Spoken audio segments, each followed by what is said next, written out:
Le Christ nous a interdit de juger qui que ce soit. Interdit, vous m'entendez? C'est interdit. C'est un ordre formel. Ne jugez pas. Parfois, permettez-moi cette petite confidence. Je vous avoue que j'ai peur de mourir sans avoir essayé vraiment l'Évangile. Laissez-moi prendre ici un exemple significatif. Comme vous le savez, le Christ nous a interdit de juger qui que ce soit. Interdit, vous m'entendez? C'est interdit. C'est un ordre formel. Ne jugez pas. Et pourquoi cela? Eh bien parce que nous demeurons capables, vous et moi, incapables, que dis-je, de pénétrer dans une conscience humaine et d'y voir clair comme le Christ seul peut le faire en décryptant toutes les circonstances atténuantes qui pourraient amoindrir la responsabilité de l'homme dans les actes qu'il pose. Et bien qu'à plusieurs reprises dans l'Évangile, le Christ brandit cette interdiction, nous ne cessons pas pour autant de porter des jugements sur les uns et sur les autres. Si tu juges sévèrement ton frère, tu seras jugé de la même manière, c'est-à-dire sévèrement. Rappelle-toi bien ce que je te dis là, dit le Christ. Et voyez mes frères, encore une fois, malgré cette parole forte, le jugement ne quitte pas notre esprit et notre langue. Et nous continuons allègrement de rejeter celui-ci ou celle-là, nous excluons telle ou telle personne sous prétexte que son chemin ne semble pas être éclairé par la lumière de Dieu. Et là, bien sûr, nous décevons le Christ et nous le faisons pleurer. Mes frères bien-aimés, Jésus tient absolument à ce que ces enfants baptisés que nous sommes se livrent à l'Évangile totalement, jusqu'à en être les captifs. Vous m'avez bien entendu, les captifs, prisonniers du texte sacré, autrement dit des paroles de notre Seigneur qui sont les paroles d'un Dieu. De plus, Jésus a laissé entendre, lorsqu'il s'est adressé à Bethsaïde et à Chorazine, qui ont refusé son enseignement et qui ne se sont donc pas convertis, qu'elle creusait leur malheur. Et c'est pourquoi il s'écrit « Malheureux es-tu, Bethsaïde, malheureux es-tu, Chorazine, car je suis venu vous enseigner les chemins du bonheur et vous n'avez pas daigné ouvrir la porte de vos cœurs.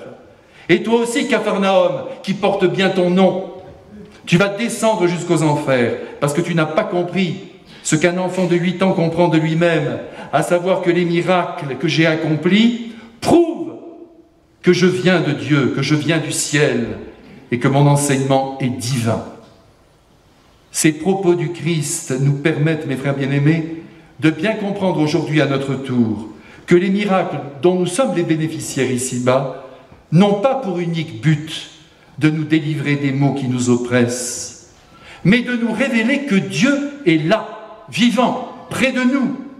En accordant des guérisons, notre Seigneur Jésus-Christ et sa mère ne cherchent pas seulement à redonner la santé à certains hommes, puisque ces hommes miraculés mourront à leur tour pour rejoindre un jour le royaume. Et puis sinon, ce serait une sacrée injustice. Pourquoi guérir les uns et pas les autres? Mais non, Jésus accorde des miracles pour bien faire comprendre qu'il existe et qu'il est là et qu'il veille sur notre vie et que nous devons nous tourner vers lui, lui offrir notre confiance et nous abreuver à la source vivifiante du Saint-Évangile. Aussi mes frères, ce matin je vous en prie, laissez-moi vous le dire avec tout mon cœur d'homme et de prêtre, comme je me le redis en ce moment à moi-même. Convertissons nos vies grâce à l'Évangile, faisons de ce livre divin notre règle de vie et mettons en œuvre sur chacune de nos pensées et en chacun de nos gestes le double commandement de l'amour qui n'en fait qu'un. Qui aime de tout son être à la manière du Christ, c'est-à-dire en s'oubliant lui-même et en se sacrifiant, est un vrai chrétien, digne de ce nom. Tout est là. Bien sûr, il est difficile d'aimer dans cette lumière qui est celle du Christ. Nous sommes d'accord, mais qu'importe. Comme l'a si bien dit un jour le poète Rainer Maria Rilke, dans la vie nous savons peu de choses, si ce n'est que nous devons nous tenir au difficile. C'est là une certitude qui ne doit pas nous quitter. Le fait que quelque chose soit difficile doit nous être une raison supplémentaire de l'accomplir. Aimer, conclut le poète, est aussi une bonne chose, puisque l'amour est difficile.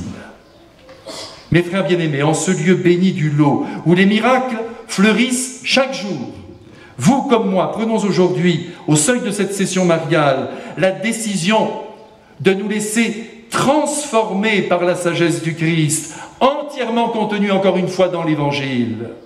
Il ne faudrait pas que notre Seigneur pleure un jour sur nos vies, comme il a pleuré sur ces 3 villes que sont Bethsaïde, Chorazine et Capharnaüm, qui pourtant ont eu la chance immense de le croiser et de l'entendre, mais sans en tirer grand profit.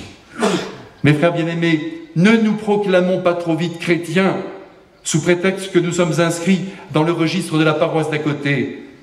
Travaillons sur nous-mêmes, c'est plus sûr, jusqu'à ce que nos paroles, nos gestes et nos visages soient saturés d'amour et offerts sans réserve à Dieu notre Père et à tous nos frères quels qu'ils soient. Ainsi le Christ ne pleurera pas sur notre vie et nous goûterons alors un bonheur déjà présent. Quant au bonheur éternel, nous l'aurons déjà en poche. Amen.